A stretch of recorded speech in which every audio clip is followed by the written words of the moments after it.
just try this. Raise your hand if you're using ChatGPT or Claude for coding help.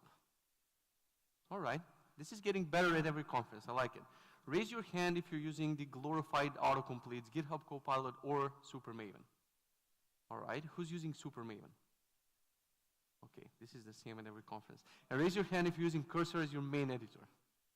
Oh, that's better than last time. Last time it was like one person in the audience, so this is really nice. Now, for the final one, raise your hand if you think that AI is overrated, but be careful. All right, I like you in the back. So you're gonna help me because you're already up. Left to right, top to bottom, is it a dog or is it a muffin? I can see you squinting, you're like, yeah, well, the second one is kind of like a dog, well, I don't know.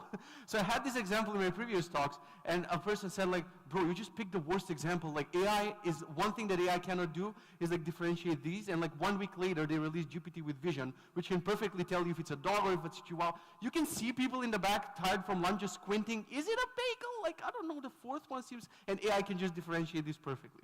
So, yeah.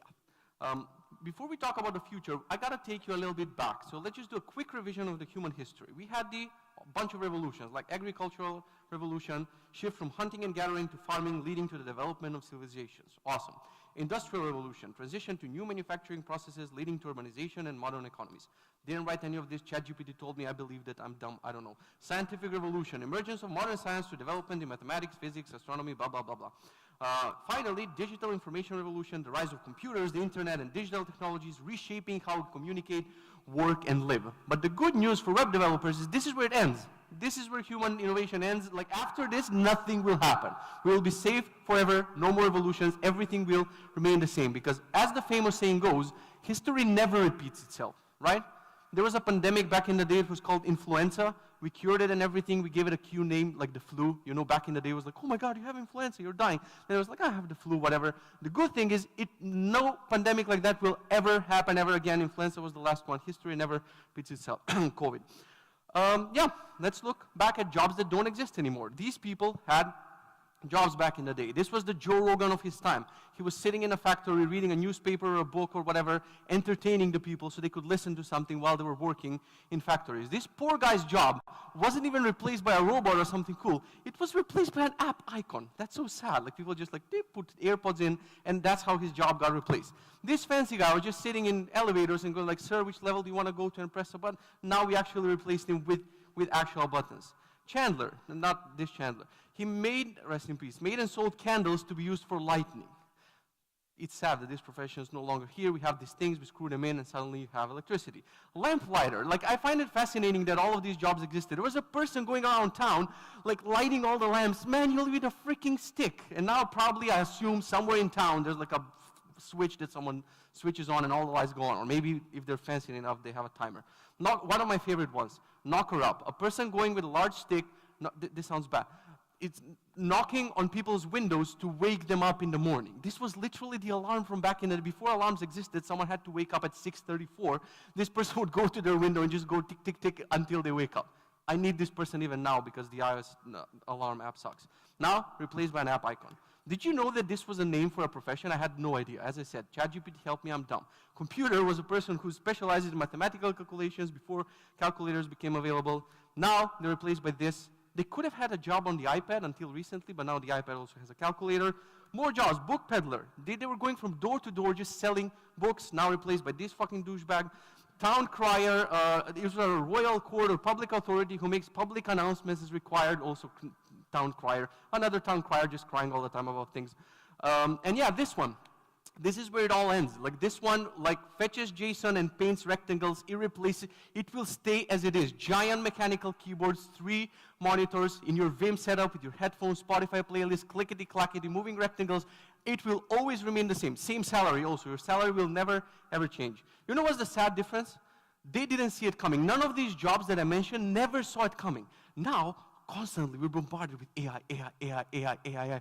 Conferences I go to, like last conference I went to, 98% of the talks, I don't know how I calculated that, were about AI. So we have it in front of our face. That poor whatever person, factory elector, like one day he walked into the factory, he saw a radio and he was like, oh, fuck. Well, you know, at least he didn't have time to prepare or do anything. We have time to do stuff, but we still ignore why is this happening. So I'm going to try to convince you. I'm not gonna, but I'm going to try to convince you. Let's look at AI advancement in the last few years. This talk can stop here. Like I can just do this, and I can just be like, well, it can do one of the most complex human tasks. Why do you think it cannot move our rectangles and fed JSON? Right? If you're like, yeah, but it actually cannot. You can actually go in San Francisco, enter a Waymo car. People who do this are absolutely crazy. I wouldn't. And it would just drive itself from A to B. Or, yeah, but technically, when I think about it, Uber drivers nowadays, they have like 7 phones and a tablet. They're watching a football game, texting, calling their wife, whatever. So I think the Waymo might actually be safer than most of Uber drivers. And there's hope. This was a bug in Waymo that all of them gathered in a parking lot and started honking at each other. So it's not there yet, but it's going to get there. Tesla full self-driving, not available in Europe, but in USA you can watch clips on YouTube if you want to be depressed. It can go like 2 hours from A to B with no human intervention at all. We want to ignore it. I'm showing you this, but I can see you like it enters from one ear, exits from another one. Your brain goes like, no, that's not true. That's not happening anywhere. Video generation. Remember when we went from this? This was 2023. It wasn't 14 years ago. It was literally last year. We went from something looking like this to some, like, go on YouTube and type in AI movie trailer. Some kid somewhere with prompts and stuff can make something that Hollywood used to, I don't know, like $1 million to make a trailer like this. You can see where it's going with the AI voice, with this and that. They can eventually cobble together an entire movie. Also, 1 year, other year, you're like, no, it's not happening. Image generation. We started with this. I don't know if you remember this, but when Google or whoever tried to do image generation, it looks like my dog took the wrong, muffins. Like, look at this. That looked horrible. And then we went, like, suddenly in a year, we went, like, 5 generations, 6 generations of Midjourney. We went from, like, Crack Sparrow on the left side to actually Jack Sparrow on the right side. It's insane. Look at that. That's AI generated. Your brain goes, no, that's not happening, right? Music generation. Well, I cannot display this because I was lazy to bother with audio and stuff, but you can, have you seen Suno, this tool that generates songs? Have you seen, like, I don't like the new Linkin Park thingy with the new singer? So if you go to YouTube, type in any new Linkin Park song, you can listen to it with the dead singer's voice. Like, the guy died, and you can listen to songs with his voice. It's freaking crazy. You can revive people's voices. This was exactly like her. I rewatched her recently and it was like super creepy because it's literally the new ChatGPT voice. It can cackle, it can laugh, it can whatever, talk in a lower voice, it can yell, it can be buggy, do all sorts of things. We are still not entertained. All of these examples we're like, no, I don't care. And I'll tell you why. Because you're scared. We are scared. I'm part of the camp. We have a mortgage that's not going to pay itself. We have rents to pay. And we have all of these perks and stuff that we just don't want to give up, so that's why we just rebel.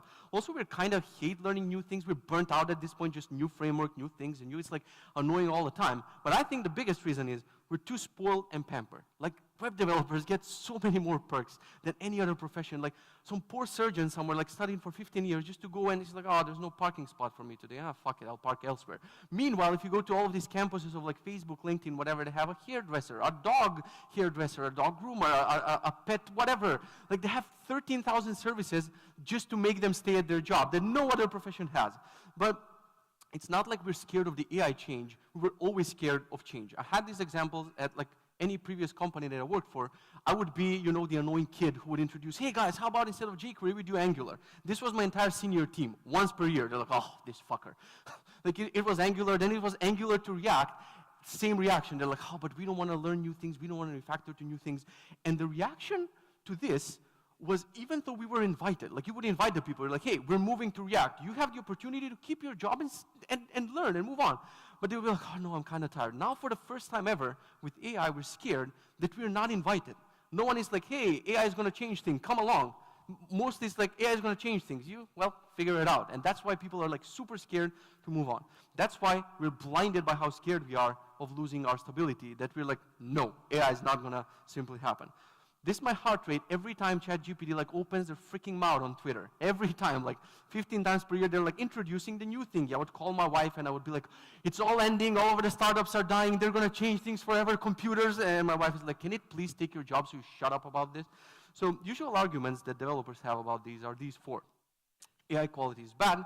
It might replace the coding, but what about the other parts? It will create new jobs, and AGI is very far. First of all, we don't need AGI. AGI might replace other more complex professions. We'll be fine with whatever LLM to replace us. Let's start one by one. AI code quality is bad. To be fair, it learned from us, right? This is like sending a Tesla to where I'm from, to Macedonia, and being like, well, why did it double cross a lane and why did it park there? Because it learned from us. You taught it there. Like today I was walking in your city here in Casablanca, I got almost ran over like 15 times because it seems like the crosswalks, you just paint them for decoration. I didn't know that. It's like, wow, that's a beautiful decoration. Doesn't mean it. If you send a Tesla here, it will learn that behavior. Same with the AI. Second argument, it might replace the coding, but what about the other parts? The audacity of a front-end developer to mention the other parts of their profession. I'm going to dissect all of the other parts of what you're doing in your work week. You have 20 hours of meetings where for the entire meeting, you're just scrolling TikTok under your desk like this, right? And when they ask you anything from you, and you're like, nothing from me, thanks, bye. 20 hours of this. AI's not going to replace this part. Coding and refactoring for fun. I've been doing it, you've been doing it. Don't smirk, don't laugh. You know you're doing this from time to time. Oh, it's fun, but just fucking do it. We convinced the client that we need to convert to GraphQL just for fun. I asked the guy, hey, do you want to learn GraphQL? Let's convince the client is the best move. The client is like, really? It's going to make things faster? We should definitely do it. We had fun. We got paid for having fun all day, toying with setups, buying fonts. People are buying fonts nowadays, tweaking the ligatures, the whatever arrows, making them nicer. We're playing with stuff all day. Other parts of our job. I'm not kidding when I say this. I had a colleague. He was booking thinking time for his client. So he would go on a walk, and he's like, bro, when I go on a walk, like I think hard about my client's project. And he would book the walking hours as paid hours as if he was coding on a computer. Super spoiled. My wife told me about a colleague who watched the entire movie, not a YouTube short, the entire movie of Spider-Man 2 at work. Amazing achievement. But have you seen this day in the life TikTok videos, like day in the life in LinkedIn? There's no coding in their day. They're like, hey guys, I'm going to have my breakfast and I'm going to have my snack. Oh, there's a meeting, it's so annoying. I'm going to start coding. Oh, actually, I feel like kind of hungry. Like, there's no coding in the day. It's just eating and walking around the LinkedIn campus. It's crazy. Project management, AKA, did you finish the thing? Yep. Did you close the ticket? Nope. This is all that we're doing all day.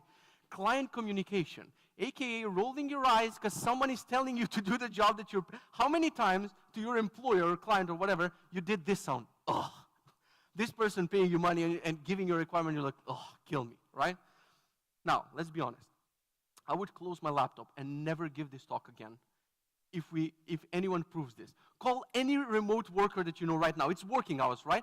Ask them to do anything. Want to go fishing, bowling, whatever. If someone says no, I'll never give this talk again. No remote worker is actually working. You know, you're cooking, you're walking your dog, you're doing all sorts of shit just to evade work, and then we have the audacity to like, AI will never replace the other parts of my job.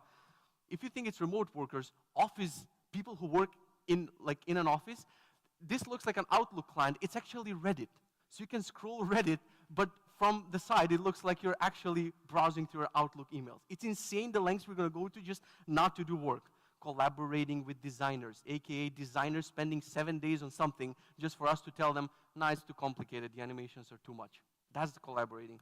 We can move on to the next argument. I think I drilled this one to the ground. So it will create new jobs. Now, this is a tough topic, okay, that you're not qualified for.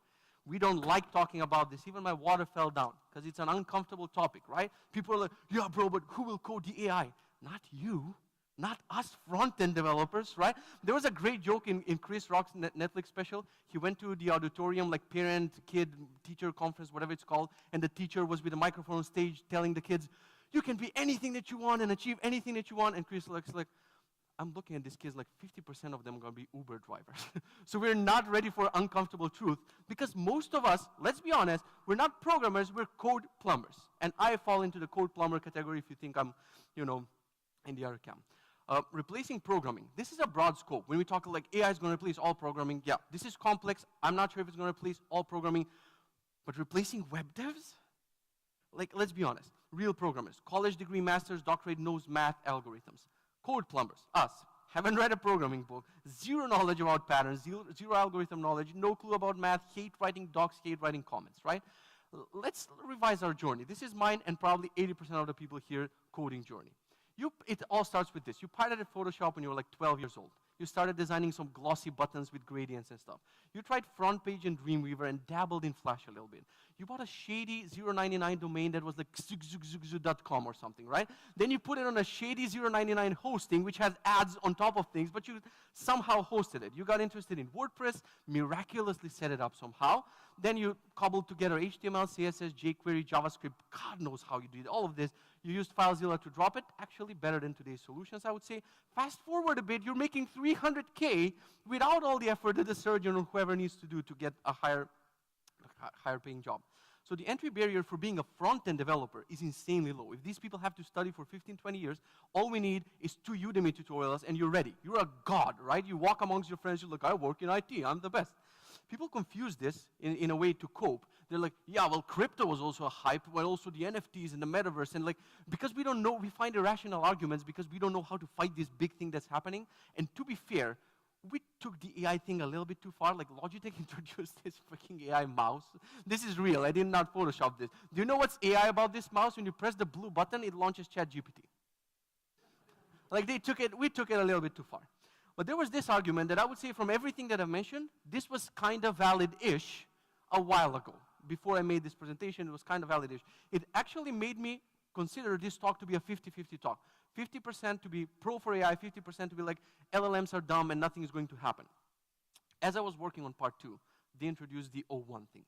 And I'm like, oh fuck, now I have to redo my talk. My plan didn't work. They're like introducing a totally new thing. And people who are actually saying, LLMs have reached a plateau and nothing's gonna happen and trust me bro, the computer. Like, people think they're trying to predict what's going to happen instead of just zooming out and being like, $1 billion are being poured into this now. If LLMs have reached a plateau, they're gonna find a ways to make it smarter and to make it improve. It's never gonna stay where it is. So people went, like Theo, for example, and a bunch of other people went from, AI isn't gonna keep improving. This is 1 month, not 13 years, to like, oh my God, I'm a bit scared now. So in just like weeks and months, we have like massive iteration of new things happening. And when I read this, like the important part about O1, it can spend more time thinking before they respond. Most humans don't do that. You have 7 friends which are dumber than ChatGPT 3. 3, not 4, not 403. Most humans don't do this. Like the IQ test said something, I don't know, 20 points higher than the average human and whatever. People overall are dumb. Like they do dumb things. They climb crates on TikTok to get views. They snort like cinnamon for a challenge. They put NyQuil in a chicken. They cut around their mask to play the flute during COVID. Like, we're the opposite of where AI is going. So O1 examples. It can, okay, it still struggles with this, the letters in Strawberry, I don't get that part. But it can do, like, it's solving lead code, which I honestly heard the word lead code for the first time this year. I had no idea what lead code is. It can solve medium, hard-level problems. It jumped to before this, people were like, no, it's gonna stay here. Suddenly new charts, it's going up. Who would have predicted this? What a crazy concept. Like, it can create with the thinking thing, you just wait for it and it thinks and thinks and thinks and suddenly, boom, you have a weather app in one prompt. How cannot people apply the logic if you give this 6 months, year, 2 years, it's gonna be insanely better at what it currently does. Cybersecurity thing is chess with AI multiplayer, 3D FPS game fully in HTML. This guy or person that doesn't know that it's actually JavaScript and other things, it doesn't matter. Most of us cannot do this. Ask anyone to create a 3D snake game. You cannot do this. You can with AI, but not by yourself. So, enough examples. I cannot tell you if and when this is going to happen. I'm just babbling here with a bunch of slides, right? I don't know. I cannot predict the future. But I can tell you enough topics to reach a conclusion by yourself. So what's next? We're somewhere here where the AI part is, we have client requirements, you have your own requirements, you want to invent something, and we translate this and it goes to all of these lower layers. So AI goes there with us for now. It's holding our hand like, hey, bro, I'm going to help you. And one day it's just going to kick you and be like, I don't need you anymore. I'm going to do the client requirements and I'm going to do the entire idea. I agree with this take. Also, a person who doesn't have anything to sell you with regarding AI, he says, more than 95% of my code today is now AI generated where the input is plain English. And if you told me this would be true for me 1 year ago, I would laugh at you. Like nowadays I spend, and I'm not exaggerating or anything, 95% of my time just prompting Cursor what to do. Yes, I look at the output. Yes, I look at what needs to be changed and whatever. Yes, I refactor using it. But I don't clickety-clackety manually write for loops anymore. And it just changed so quickly. Prompting is the new Google Fu. Google Fu is the technique, how good you are at Googling, if you didn't know this one. And I think this is, Google Fu basically differentiated like good developers from like great developers. You know your idiot colleague is going to send you something on Slack and you're like, oh, this is so easy because your Google Fu is better. You're not a better programmer, you're a better Googler because you can find the issue quicker. Same thing is happening now with prompting. If your prompting is really good, if you give good context, good files and whatever, the results are going to be better. So let's look at the evolution of AI plus coding. We started with pasting from ChatGPT. Some people still do this, like copy, then paste, and go back and forth. This is very clunky. Then we had Claude with artifacts. In the artifact, you would see a rendered HTML, CSS, and JavaScript, and React. Then V0, which is constantly improving from Vercel, is doing like multi-components, and you can install these components in your existing projects. And Cursor, which is my new favorite thing, is a full IDE that can do more actions at once. And you can see the shift, like Zed, which is a new editor, came out last year, I think, I don't even know, but it came out recently. Now it's pivoting to integrating LLM everywhere in the editor. This wasn't twisted. It was tweeted yesterday when I created this talk. Supermaven wanted to create their editor. Now they're joining Cursor to basically join forces and do the all-in-one thing. But I think beyond the IDE, new services will emerge that are specific for AI. Right now, AI has to deal with our bullshit services. Like, it has to figure out AWS, just sits there, look at the AWS page, like that meme goes like, oh my God, why did they create this? But eventually, there's going to be things and services specific enough so AI can move faster instead of doing our cobbled spaghetti mess of things. Yeah, and the cool thing is, you won't need coding knowledge to work with this layer. Enough gatekeeping. Like, you can see this kid. The kid published the game. Person has an idea, even if they're a kid, they can quickly get to the published version of that idea without going through years of learning and tutorials and whatever. Tinkerers can code. I call tinkerers people who use like Notion, Coda, Airtable, whatever, to create mini apps. Now they can get over the hurdle and they can actually make like real apps instead of just making toy apps in Notion and Coda. What was preventing tinkerers from actually working with real code and stuff? Because you can notice that they have coding brain, right? But when they see the terminal, they're like, nope, fuck, I stop here. But now they don't even need to see the terminal. They can just say their idea in English, iterate on it, and they will get a final app. My experience with AI is I was a bit of a hypocrite. I was praising GitHub Copilot for probably 6 months. And when people after the conference will ask me, so how's your experience? And I'm like, I'm not using it. I just mentioned it here. So I wasn't even using it until ChatGPT came out. So I was mind blown, and I decided then, like, I'm an idiot. Then I decided to use both ChatGPT and Copilot, and I was disappointed, and a lot of people are. But if you start looking at Copilot and Supermaven just as a glorified autocomplete, then it's simpler to use it for what it is. You don't need to use it to generate complex things. You just tab, and you get like a glorified autocomplete. I use this daily for brainstorming and code generation. Sometimes I also use it when there's like a complex thing that I need to, like, how do I do this thing with a database and whatever, and you need someone to, like, someone smart that can read 50 layers of documentation and to help you how to do the thing. I use it for that. Hated Supermaven until I tried it because I was like, who can do it better than GitHub? GitHub owns all the code, blah, blah, blah. Turns out Supermaven is way better than GitHub Copilot, at least it was. And these new three, they're absolutely insane. Who has used Bolt for something here? This is pretty new. It's pretty insane. Like, it does multi-file, it can read the terminal output, it can do so many things. Like, you click fix TypeScript errors, one of my favorite buttons, and boom, it just does the thing. It's crazy. The biggest praise, and I cannot stress how big of a praise this is, I was and still am the biggest VS Code hater. I cannot stand the interface, I cannot stand the plugin architecture. I was using WebStorm for 10 years. It's a full IDE, it gives you everything out of the box. So I finally canceled my WebStorm subscription and moved to Cursor and switched my entire model of thinking of coding in just a few months because it's really that good. How do I do it faster? I see people are lazy when they do the prompts. They're like, please do thinky. Like, you would do 3 words and you expect miracles. You can use dictation. There are plenty of dictation apps that use Whisper. You can use Super Whisper or WhisperFlow or whatever. You hold the button and you talk. You rant like you would rant to a colleague. I want to do this and it needs to be done this way, da, da, da, da, da. Then you point it to a couple of example files, like how you would need it to be done. And then you have a good prompt that it will translate to some, code that looks fine. If you try a lazy, I think a lot of people try prompting just to prove themselves, like, see, it sucks, it's not that good. But if you really try, you will get amazing results. So if you're like, okay, good for you, what else can I do? I think we're beyond the point of discussing whether we should use it or not. I would advise you to try to integrate it into your daily workflows all the time, because it's going to help you a lot. 2 paths you can choose here if you want to keep a job in programming. This is my opinion. We need to learn serious programming because those will be the people who will actually code the AI moving forward. If you're an indie dev, it's your time to shine now, and I think this period is going to be very short. I think there comes an era soon where people will be able, with Bolt or whatever, to create their own mini app instead of just searching for an app in the App Store. And I've noticed myself doing that probably few times only this month. Like, I need a converter from one file format to another file format. I go to some websites which have ads and stuff, and I'm like, wait, I can create this in a prompt. One prompt, and you create the thing. So if you're an indie hacker, you're creating an app for yourself, you can move faster than entire teams can move right now. But this period is also going to end, and I think end users who know about AI and stuff, they can just create mini apps for whatever they need instead of paying for indie apps. So all the windows will be closing soon, and I think this is the most general advice I can give you, which I'm not respecting in myself. Because even though I gave an entire talk about AI, blah, blah, blah, in my head there's a silent voice like, yeah, right, it's not happening, we'll be fine. The final generic advice I'll give you is don't buy any of these things. Because remember, for 10 years you've been mean to Siri, to Alexa, to Google Home, and these things will have access to your kitchen knives. So be smart and don't invite one of these things into your kitchen. I would love to discuss more about you later when we hang out there. Maybe you have counterpoints and stuff, and I would love to discuss. So thank you for listening to my rant, and I'll see you somewhere in here. Thank you. Thank you so much, Kidzo. I think it's the best choice that Ayman did after taking lunch is having a talk of Kidzo now. So,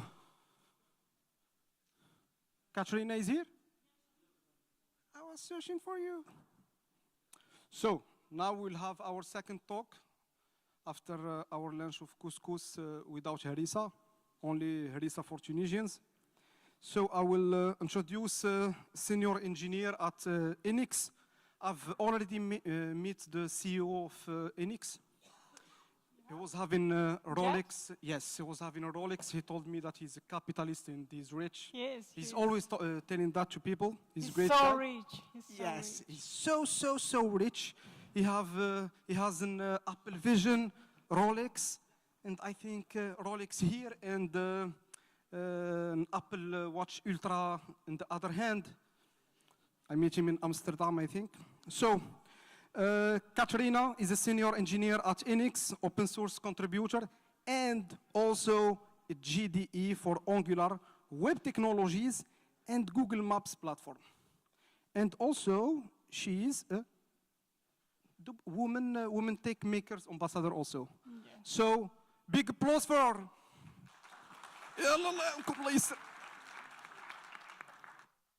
Thank you, everyone. I really enjoyed Kit's talk. I think you could hear me laughing back there.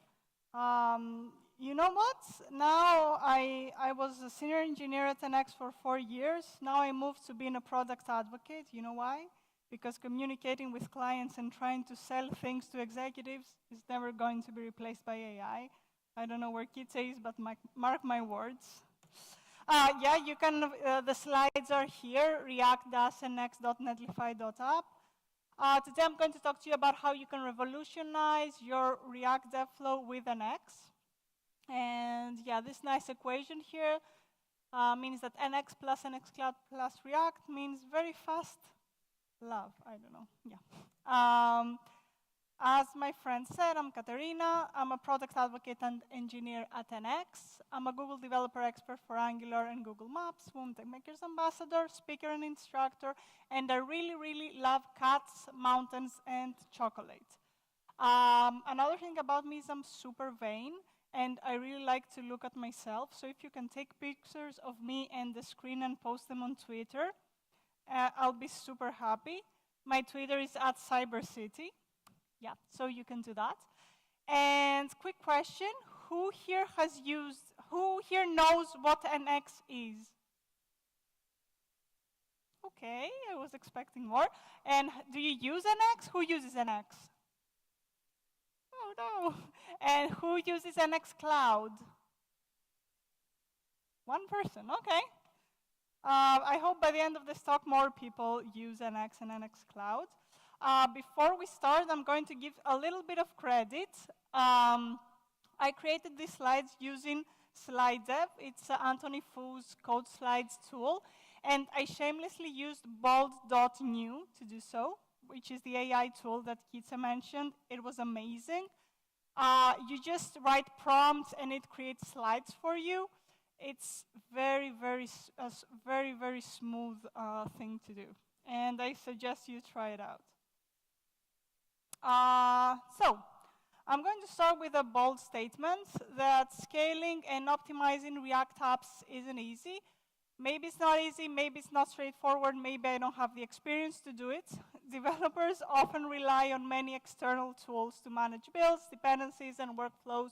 You have so many options to choose from. You have Webpack, then you can write your files with Jest, you can use Vite or Vitest, you have to use ESLint, Babel, NPM. You have all these tools that are around React that you need to plug into React and make it work. Well, NX is the missing piece for React developers, the way we see it. It brings cohesion to the React ecosystem. It simplifies development with powerful automation and tools integration. So what is this noise? I don't know. Anyway, so let's say we have an X in the middle.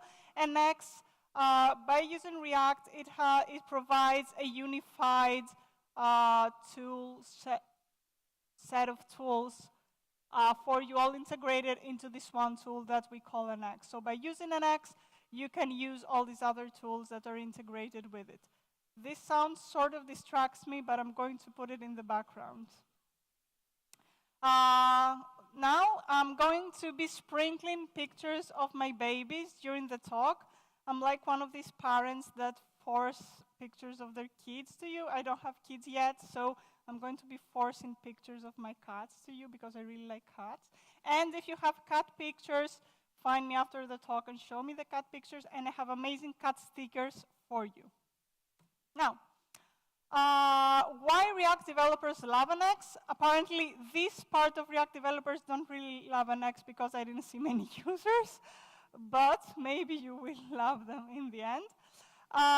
We offer code generators. I know there are a lot of tools in the last few years that can help you generate components and applications for React, like for example, the Vite CLI, but we offer a very sophisticated code generators. We offer automatic migrations, so we have commands. We have the NX migrate command, which will take care of migrating your whole workspace to newer versions, even taking care of code modifications wherever needed.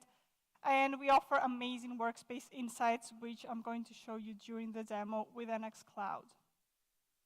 What NX brings to React and to your dev flow is you can run your tasks through NX with the NX CLI, using the tools that you want, be it Vite, Webpack, RSPack, whatever you want.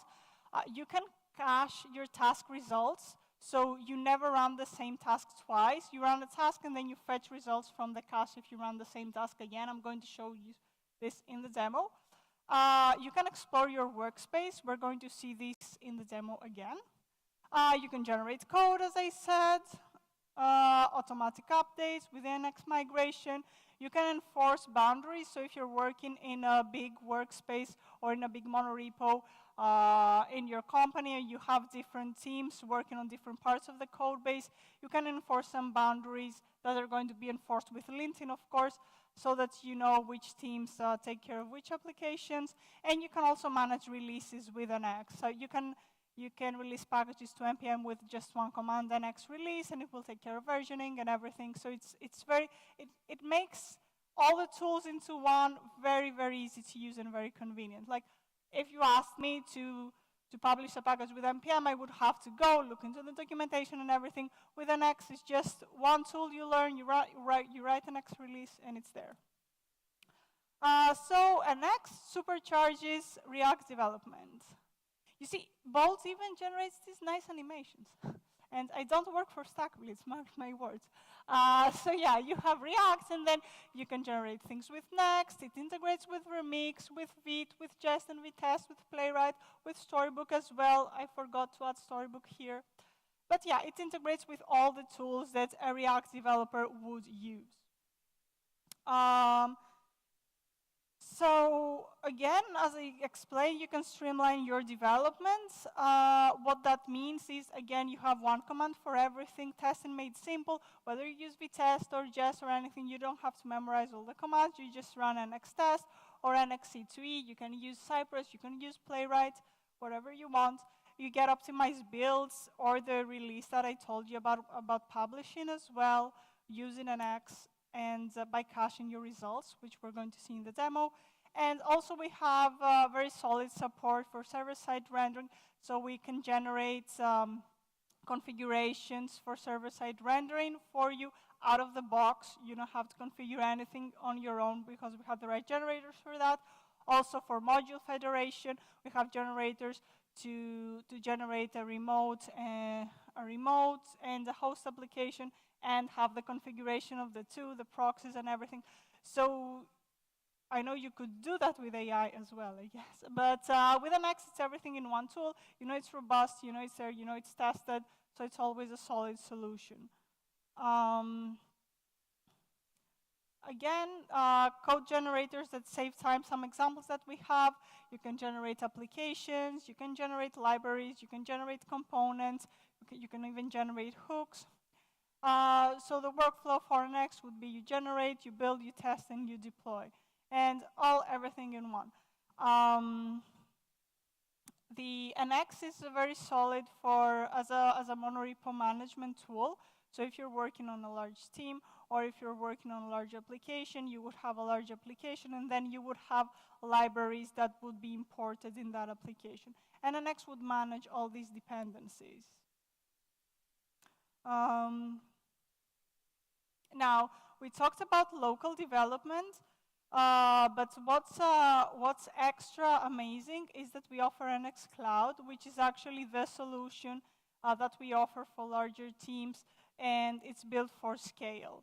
What that means is that with NX Cloud, you can ensure that whatever you cache, you can share that cache with your team, and however big your code base gets, or however big your development team gets, everything remains as fast as working on a very, very small team or on a very, very small code base, because NX knows how to manage these dependencies, and it has the resources to scale your machines and anything that manages your CI.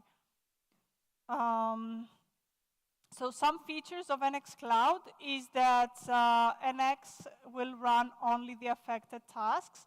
So let's say this is your repository. We're going to see an example of that as well. So the way the architecture that NX suggests is that, as I said, you have an application and you have some libraries that your application depends on.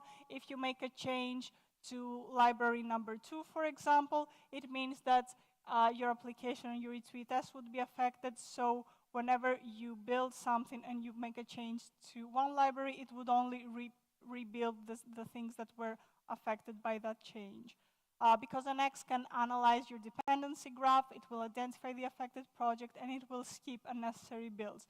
So you can imagine that if you have a huge code base, if you didn't have NX, if you made a change, you would have to run the whole pipeline again. It would take an hour. I don't know how long it would take. But with NX, it would cut down that time by only rebuilding a small part. This is why I said that however large your team scales and it ends up being, it's still like you are working on a very small team on a very small code base.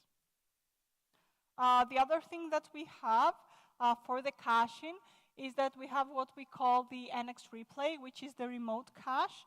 The amazing thing about that is that you can share whatever you run locally or whatever you run on the cloud. If you have other developers working on the same project, developers from your team, you can share the same cache. So whatever you build, if another person on your team makes a change, they will reuse the results from your cache. So you eliminate redundant operations and you reduce CI/CD pipeline time by a lot. Another thing that we offer is what we call NX Agents. So NX Agents is that it means that you distribute tasks across machines for target builds. It's what we call distributed task execution.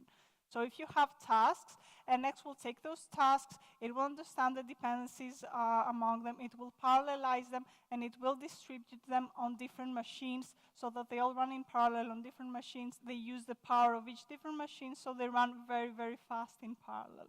So it cuts down even more time. This is another picture of my babies. Okay, I want to see who's paying attention every time. So if I hear a laugh, I know that someone is paying. I know you're paying attention. I see you. And I know my mom is paying attention. My mom is over there on the back. Thank you, Mom.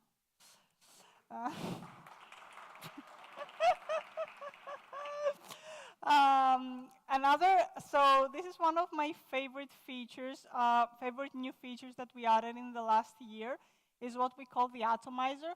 So who here in their team writes E2E tests? Only one person? Not necessarily you write yourself. Who has E2E tests in their project? Okay, we're getting there. 40%, I would say, it's good. I don't know what the other 60% are doing, but I hope your apps you write very good code that doesn't need testing. So you know how you have your large G2E test suite that runs for 40 minutes? It's so annoying. I was working at this, in the first years I joined NX, I was working for this very big client in the US, and we had a merge train, and each merge request would take 40 minutes to run, and something failed on the E2E test, and your PR would go back on the merge train. It would take a day to merge one PR.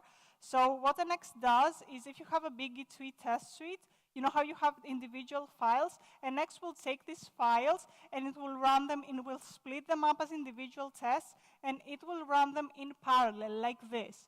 So in the end, it will cut down the time that the E2E tests take, and it will just take, if the longest E2E test takes 10 minutes, this is how long it will take. It will not add up everything because it will run them in parallel.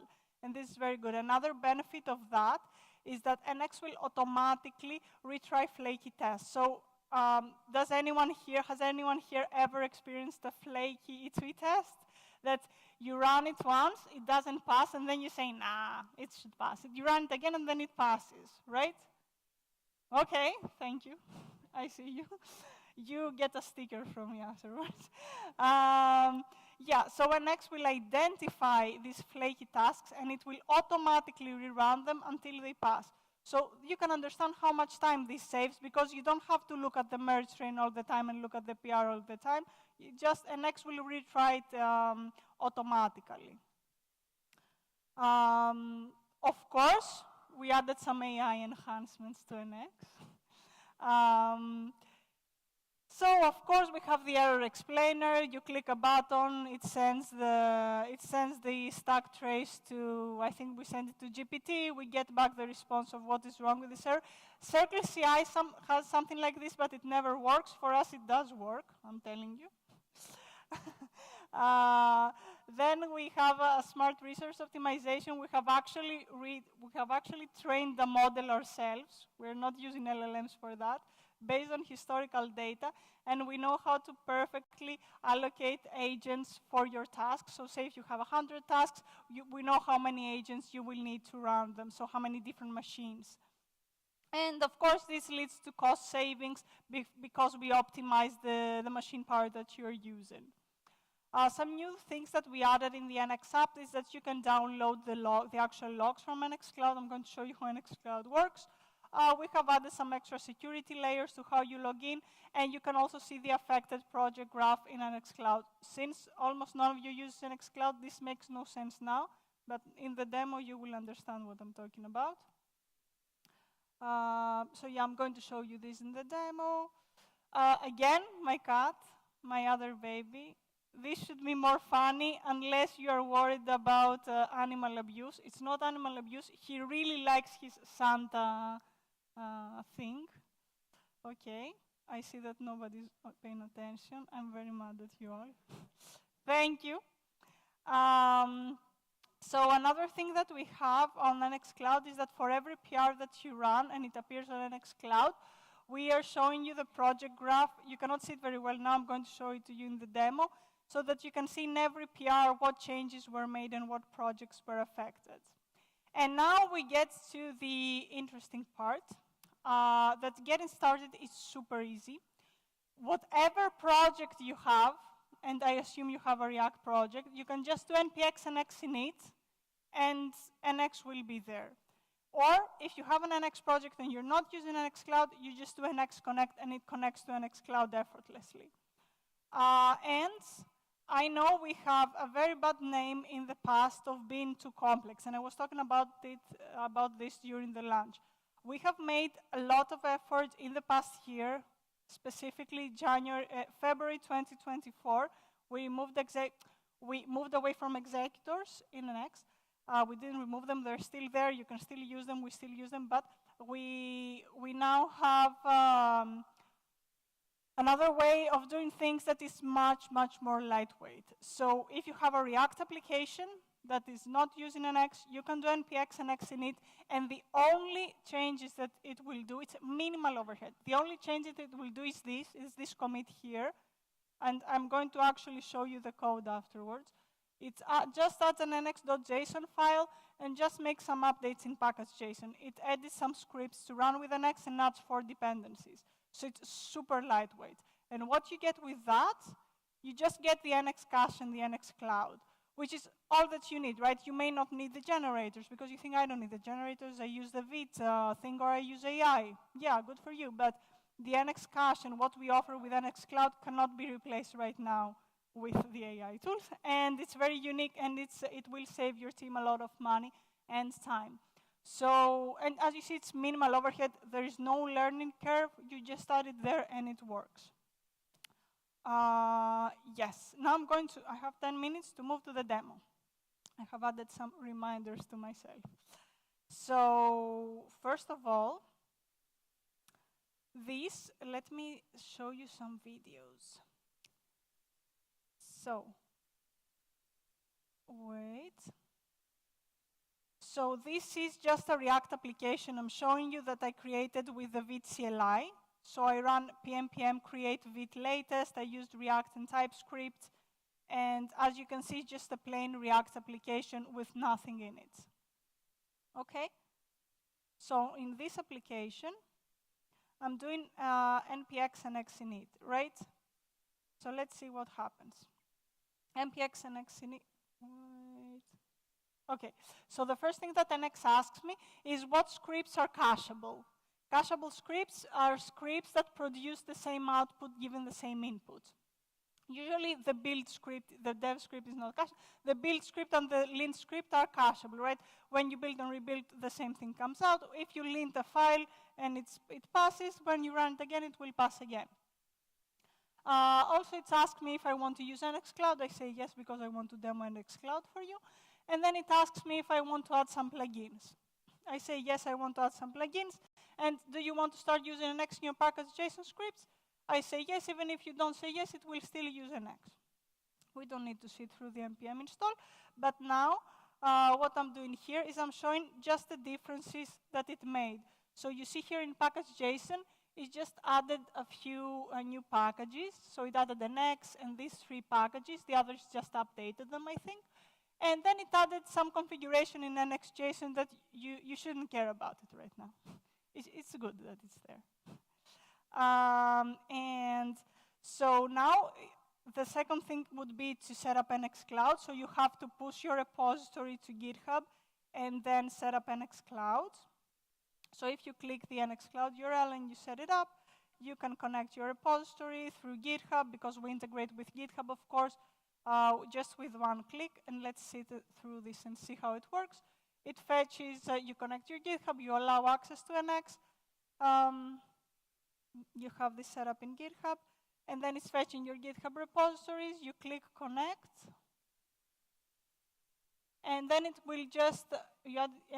will create a PR for you on GitHub in order to connect the 2 things, right? Nothing more. Nothing fancy there. It just adds an API key and some settings to connect it to NX Cloud. Now, once this connects to NX Cloud, let's see what I have recorded here. Once this connects to NX Cloud, you can run npm run build, and you see it will run Vite through NX, right? And if you run the same thing again, it runs instantly because it reads the output from the cache, right? And you can see the run details on cloud. Again, the same thing. However many times you run it, it shows the results on NX Cloud, and you can even see there that it's a local cache hit. Yeah, and you can see all your runs that you run locally on NX Cloud as well. Now, let me see what other demos I have. Yeah, so, and now I have, this is the React application that I showed you. If I run build, nope. npm run build, because it's cached, it will, you saw it run instantly.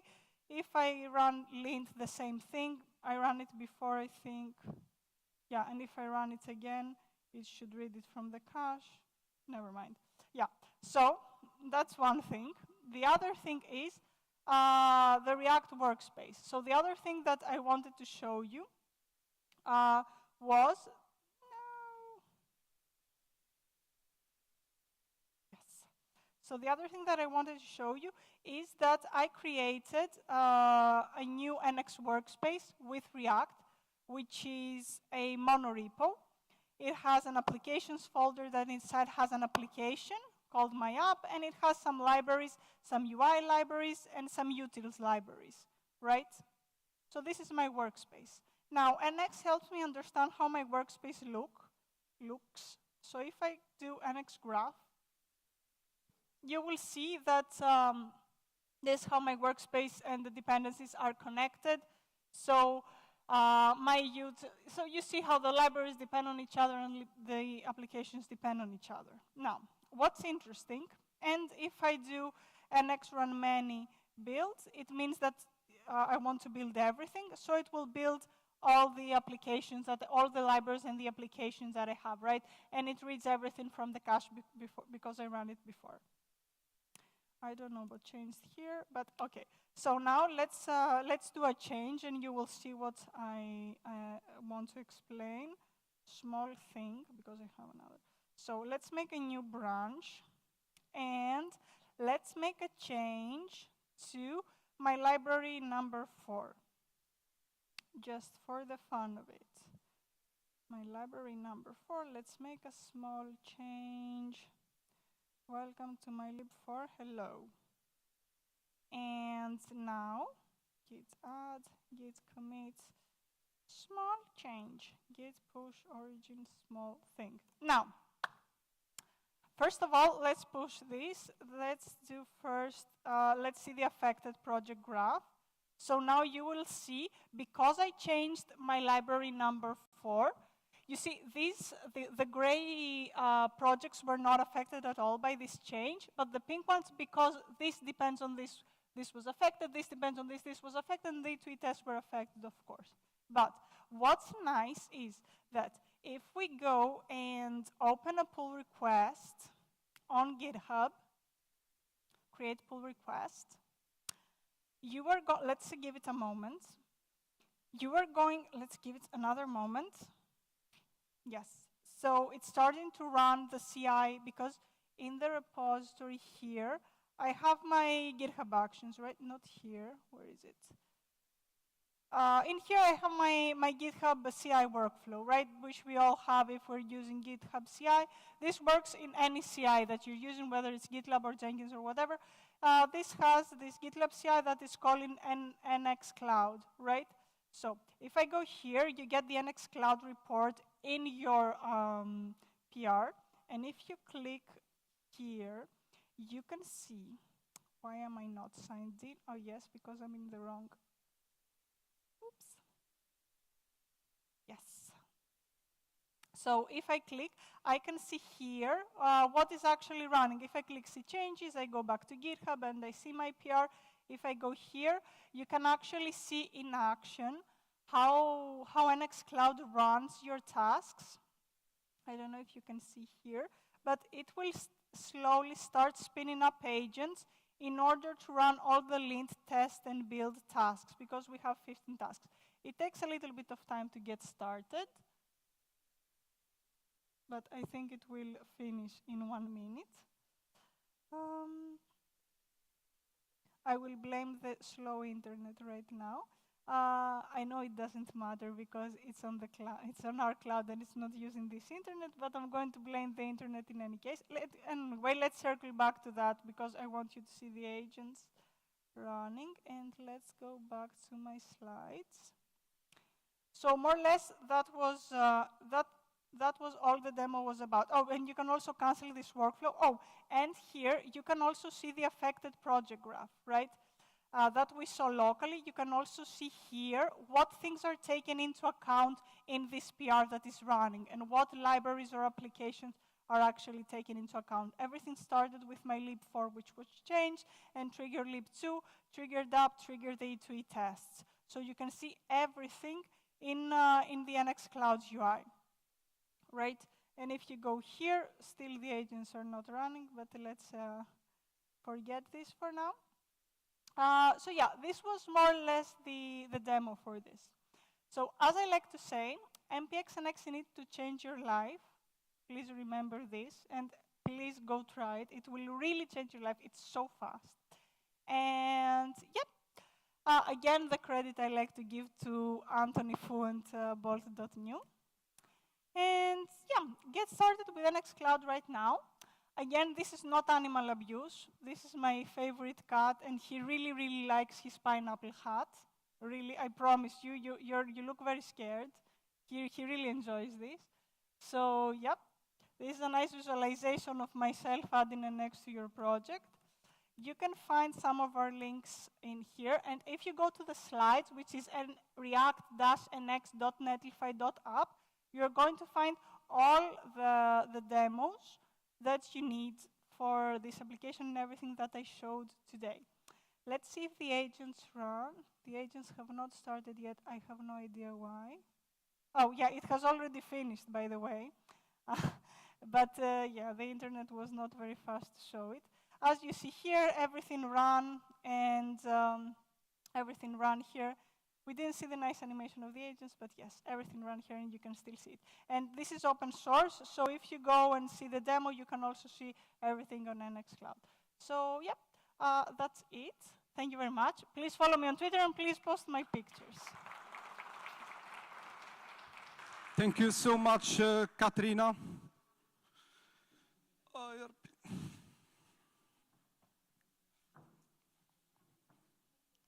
Thank you, Amen. Now we will have our third speaker for the evening, an American expat living in Spain, author of Redux Form, Final Form, and currently building the best CRM in the world. At you, welcome to Erik Rasmussen. Big applause for him. بغيت نخدم في UFC. Hello? Hello?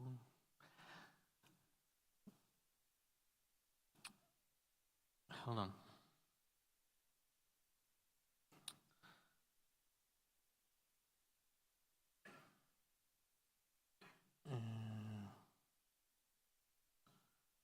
Not mirror.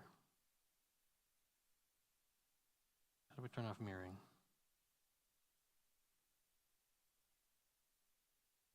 Use as stop mirroring. There we go. Alrighty. Good afternoon, Casablanca. My name is Erik Rasmussen, and today I'd like to talk to you a little bit about state machines and how you can use them to build amazing UI. So, first of all, what even is a state machine? Well, I don't want to ask how many of you are old enough to remember this device, but it's a pretty good representation of a state machine. When you're in the stopped state, you're stopped, and when you press play, you go to the playing state, and when you're playing, you can press stop and go back to the stop state. But importantly, when you're in the stop state, hitting the stop button doesn't do anything. You just remain where you are, and similarly, when you're in playing, hitting play doesn't do anything. There's only certain events that you are listening to when you're in a given state. And notice that there are not an infinite number of states, which is why they're sometimes called finite state machines. Okay, a little bit about state machine terminology. A state is one of many finite states that the machine can be in. This is represented by a box on the state chart. This is not, however, analogous to React useState or Redux or anything like that. It's just a representation of one state that the machine can be in. A transition is a predefined way to move from one state to another, and this is represented by an arrow on the state chart. An event is a value that you give to the state machine that may or may not trigger a transition. A guard is a predicate to evaluate whether a transition is currently possible. And An action is a side effect that can be fired when a transition occurs or when you are entering or exiting a particular state. The most common side effect is to modify the context of the state machine. The context is a store of data inside the state machine, and this is analogous to React useState or useReducer or Redux or MobX or whatever. An actor is an entity with which the state machine can interact, often asynchronously. It can be a callback function or an asynchronous function that returns a promise, or an observable that can emit multiple events to the state machine, or just another state machine. You can set up a bunch of state machines to talk to each other and it will work nicely. Okay, so what we're gonna build today is an autocomplete search box. We've all seen these. You can, the requirements are we need to search as you type. We need to display a spinner while we're searching so the user knows that something's going on. And we need to allow keyboard navigation to select with the up and down arrows, and as well as being able to select with the mouse. So how do we build this? So I'm going to be using a library called XState. This is by far the best library to make state machines in JavaScript. And this is how you scaffold up a machine using XState. And I'm going to be using TypeScript because I'm a professional. So first is we define the types for our context and our event. And then we give those types to this setup function that XState gives us.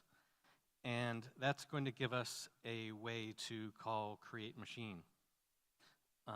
And in this, what we give to create machine is going to be the definition of the state machine. And the people that make XState have made a plugin for VS Code that is pretty amazing. What we're going to give to create machine is this JSON object that defines the behavior of the machine. But there's this plugin to visualize the state machine in the state chart. And not only can we visualize it, but we can actually edit it and build the machine there. So I'm going to open up this side panel here. And this is just an infinite canvas, like Figma or something, where we can define our state machine. So I can create a new state, and we're going to call this state no results. And notice that as I created this box over here, it wrote some code over there. And now I'm going to add an event, a true transition to another state called query change. And this is going to be our searching state. And then another event for when we get results back from the server somewhere. And then we're going to be in a selecting state so that the user can make a selection. And then when they make the selection, we're going to go back to no results to hide the results that we were showing. And we don't need that state. So see how I've drawn this state chart here, and I can drag these around and make it as pretty or as ugly as I want to. And as I was doing that, it was writing this code for me over here on the left. And notice over on the left on line 13, that big long string is codifying the layout that I've got over here. So when I commit this to Git and my colleague opens it up and they open up the visualizer, they're going to see everything exactly in this location, which is pretty awesome. And you will get conflicts on that particular line, but so it goes. Okay, so now we've got the general flow of our widget set up. But if we go over here on the left, now TypeScript is unhappy, which is its natural state. And so we need to appease the TypeScript gods by actually typing these. So we have a query change, and that's going to take a payload of a query. Copilot is being very helpful, as usual. And then we have a, what's the next one? A found results, and that's going to take some results that are not a string, but actually a person object that I've defined. And then we need to add the select thing there. Copilot figured it out. Okay, so now our TypeScript is all happy, and we reasonably trust that as we create stuff in this editor, it's going to write the code for us. So now I think we're ready to go full screen on the visualizer. Okay, so let's visually build a state machine. So on our query change event, we're going to need a side effect called an action, as you may recall, that is going to save our query into our context. So we're going to call that setQuery. And so this is fine, but we don't always want to go into search when we get a query change, because what if the user has emptied out the query field? So what we can do is we can add a guard here. So we can add a transition here, and that will create another version of query change. And here we can specify a guard that only if we have a query are we going to go into searching. Otherwise, we're going to stay back in no results. So in this way, we can define the logic that our state machine that is controlling where we are in what state.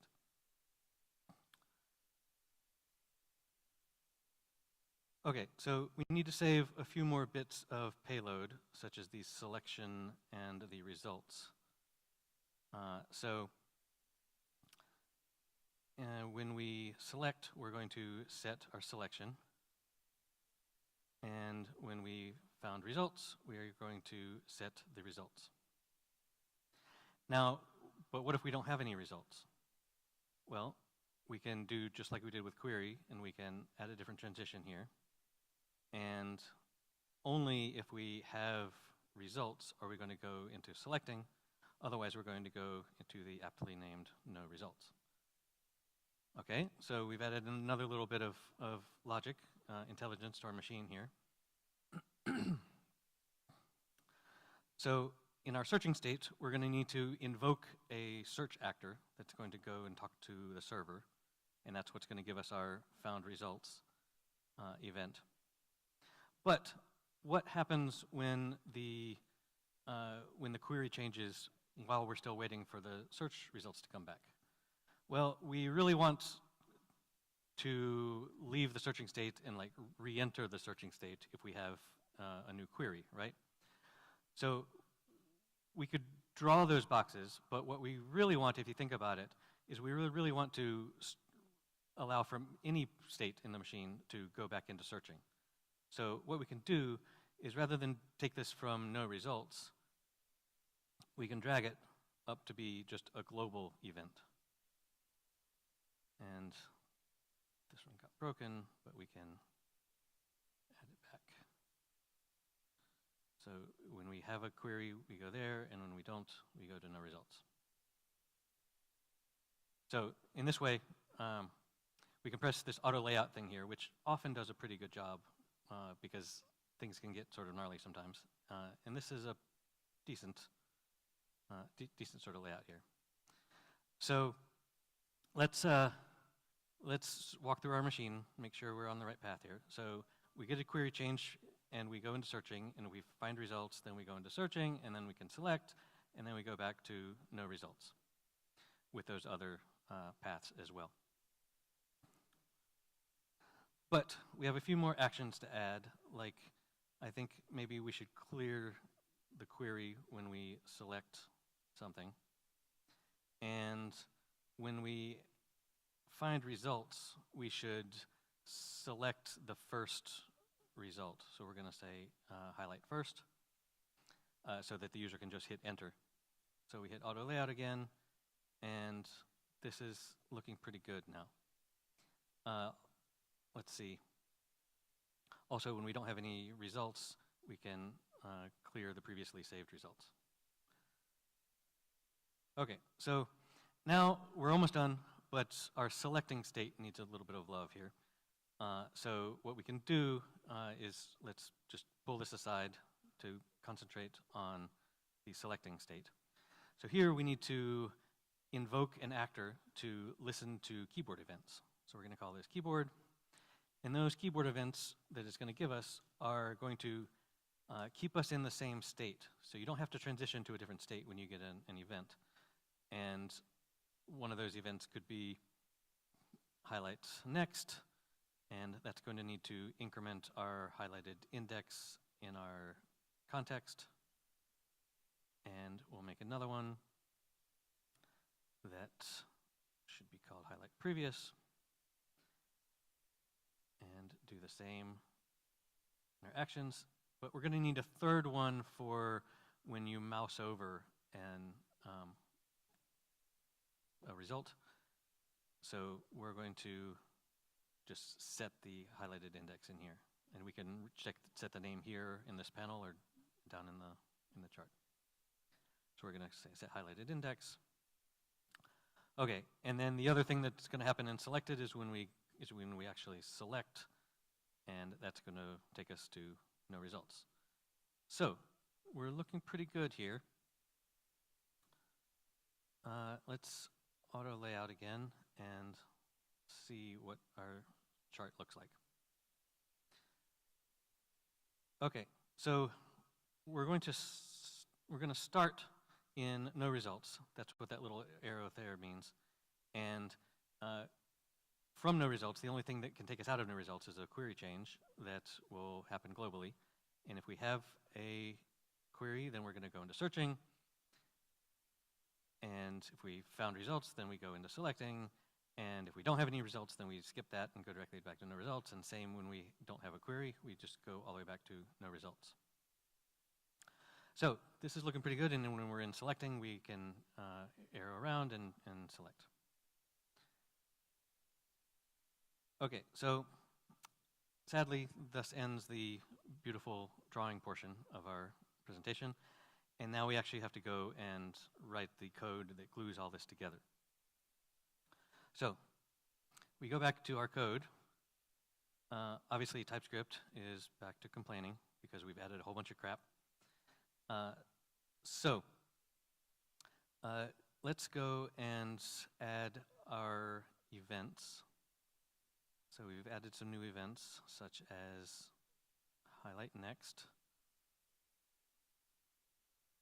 and highlight previous, thank you, and set selected index, very good, Copilot, except we have a semicolon. Okay, so now the events are all cool. Now let's do the context. So we know that we want to store a couple things in context, and wow, Copilot pretty much nailed it. Except we need a selection that is an optional person. So when we have the person selected, we have that there. Okay, and because we have a strongly typed context, we need to provide the initial context that satisfies that type. So our initial context when the machine boots up is going to be an empty query so that our input is controlled, and no results, and sure, -1, and no selection. Okay, so now let's look at our guards.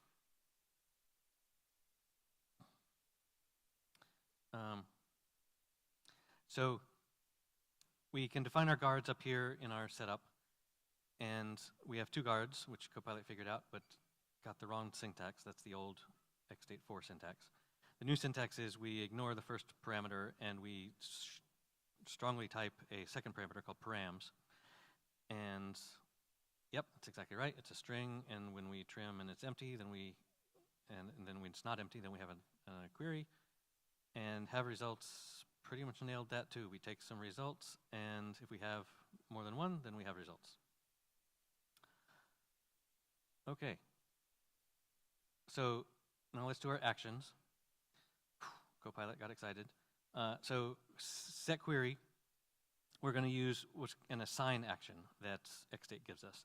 And this is for writing to the context. So query is our key in the context that we want to write to.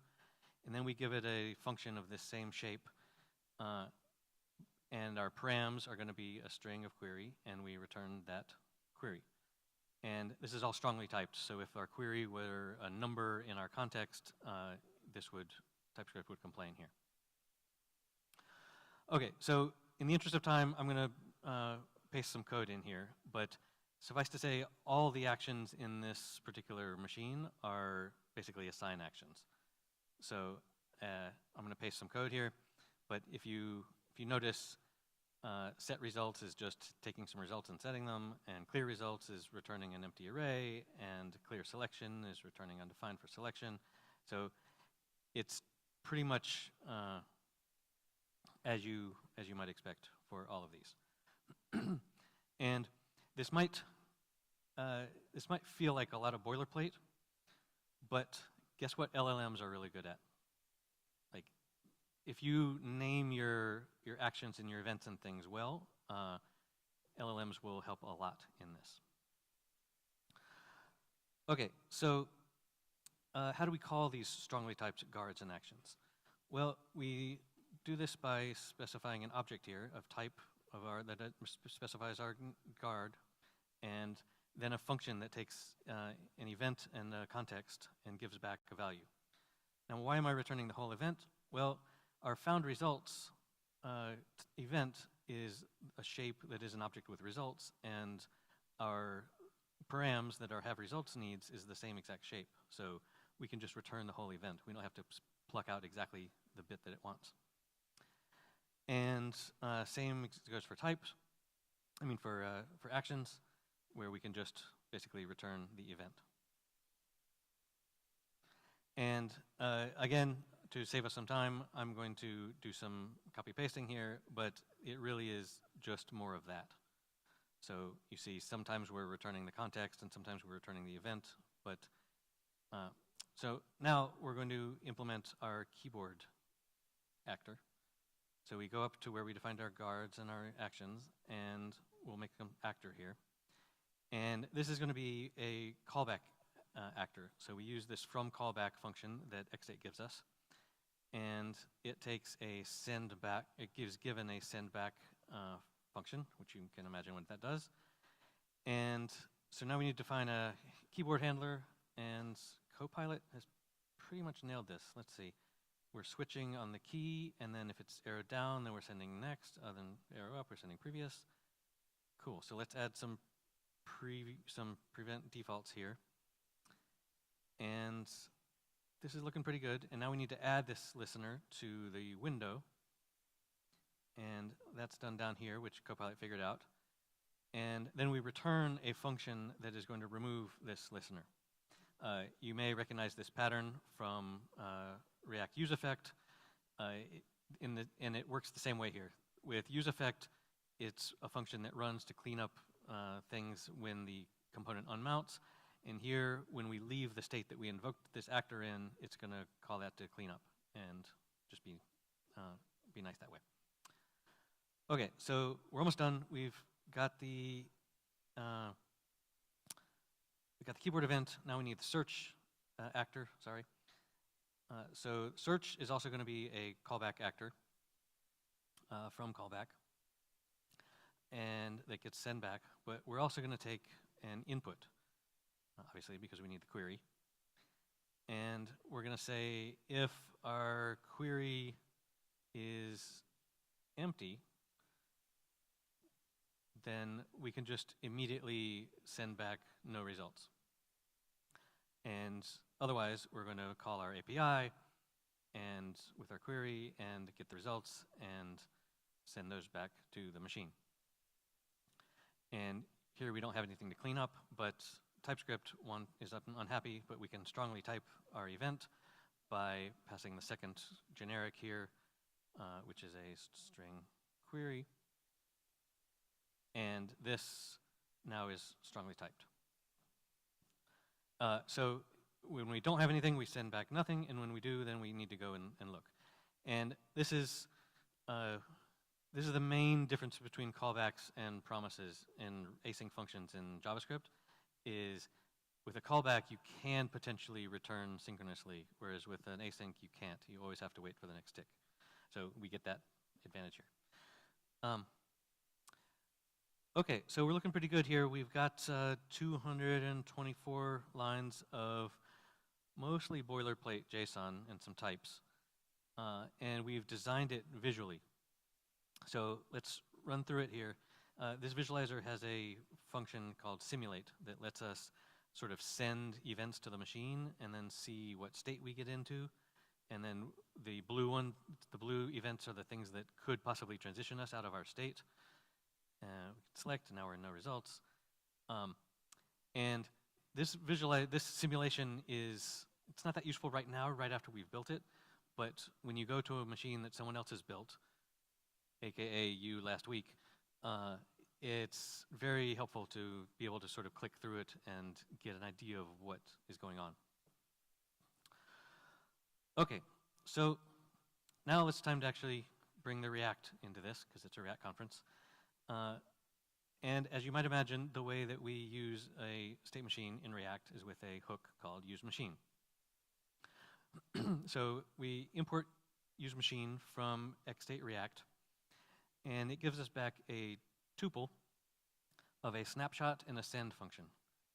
And then all we do is we send events to the machine when React gives us the event to send, right? So we get the target value, and this is all strongly typed, so like you can't really mess this up. And we can also read the context, and we can use this matches thing to check if we are in a current state. So if we're in no results and we have a query, then show no results. If we're in searching, then show the spinner. If we are in the selecting state, then show the options. And when you click on something, you select it, or when you move, you highlight it. So what I love about this is it brings back the essence of what they tried to sell us when they gave us React. Of it really is a UI is a function of state. When your state is this, do this. When it's this, do this. It's very declarative in a way that React has become less declarative lately. And in the same way, when they first gave us React, everyone was like, why is there HTML in my JavaScript? And now I feel like with a lot of React, I feel like, why is there so much JavaScript in my JSX? Because like, look how little logic there is in this code here. Okay, let's take it for a test drive. We've displaying the state that we're in down below, and I can type and I can select, and I can type again, and I'm searching, and I can arrow around and make a selection. So it's great. It's 4:30 on a Friday. Let's ship it to production, right? But right when we're about to merge the PR, our manager calls us and says, hey, the backend team is really upset with you. You're burning all our cloud credits. You can't fire off a request to the backend every time someone types a key. We need to like debounce this input somehow. And if you've ever implemented debouncing, it's harder than it sounds. Like to cancel the previous timeout, and sometimes you've got promises and things you have to deal with. So how on earth can we add debouncing to our state machine? Well, let's go back to our editor, and let's create a state called debouncing. And let's add a transition to searching, but rather than on an event, we're going to say after 500 milliseconds, always go there. And then we can drag, when we have a query, we're going to go into, not into searching, but into debouncing. And we're done. We wrote, how many lines of code did I just write? So now, when we test it, we go briefly into debouncing and then into searching. And this works because we got pulled out of search. because we got pulled out of, no matter if we were searching or whatever state we were in, we got pulled out of it with our query change and then back into debouncing and then half a second later into searching. So just for fun, I decided to implement this in just plain vanilla React. And it looks something like this. We've got uState, uState, uState, uState for all of our different bits of state. And then we have this gigantic use effect that calls set state, set state, set state, and then a call, and then set state, set state, set state, and then we need a finally to also set a state. And then we run this every time the query changes.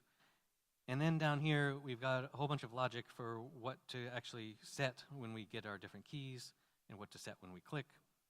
And it's just, there's all this logic and code and stuff in our JSX that I personally don't like.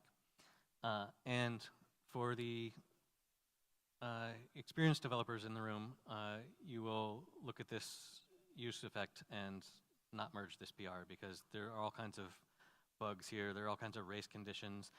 If one promise returns after another one that was before it, like there's so much work here and to get this to work properly using use effect. So I'd like to briefly go over some pros and cons of using state machines. One of the pros is you get to think visually. I was never a whiteboard user when I was coding, but I do find drawing with arrows and thinking about flow of the state that the application is in to be very helpful. And probably my favorite part is it helps us to reason about time. Like when you're in a particular state, all you have to do is think about, okay, when I'm in this state, what needs to happen? What can possibly happen? You don't have to hold the whole context of the whole component or application in your mind at once. You just have to think about, okay, when we're in this little locality here, what are the things that we care about and what do we do? And do we fire off to this other state? We'll worry about that later. And then when you get that right, then you go to the next state, you say, okay, now we're here, what do we need to think about? And it makes complex problems a lot simpler when you can cut out that complexity. And it's fairly easy for non-technical team members to understand. I have an anecdote where I was running through a state machine that I had built with a non-technical colleague, and he was like, whoa, whoa, whoa, that arrow, you shouldn't go there, the arrow should go over there. And I was like, oh, you know, you're right. So I dragged the arrow, and like he fixed a bug, just looking at the state chart. And like I love how declarative the UI is. Like I said before, it's when the state is this, I render this. When the state is this, I render this. And it gets back to what was beautiful about React from the beginning. The con is that there's a little bit of a learning curve with a new tool. You're going to have to learn what all that JSX structure means, and it's just a thing that you have to practice to get good at. But like all learning curves, the view from the top is quite nice. Before I go, I quickly want to say that I work at a company called Attio. We're building the best CRM in the world using the best, coolest new technologies. And we're looking for front-end, back-end, and design engineers, sadly only in Europe, so due to some legal reasons. But if you know anyone in Europe that might fit this bill, please send me a message. And thank you very much. Thank you so much, Eric. Thank you so much. So now we'll have the four talk. No, I'm just kidding. We'll have our break, and we should be back, I think, at 17h, 5 p.m. Okay? Bon courage. شربوا القهوة باش تفيقوا شوية. يلا. الله ييسر الأمور.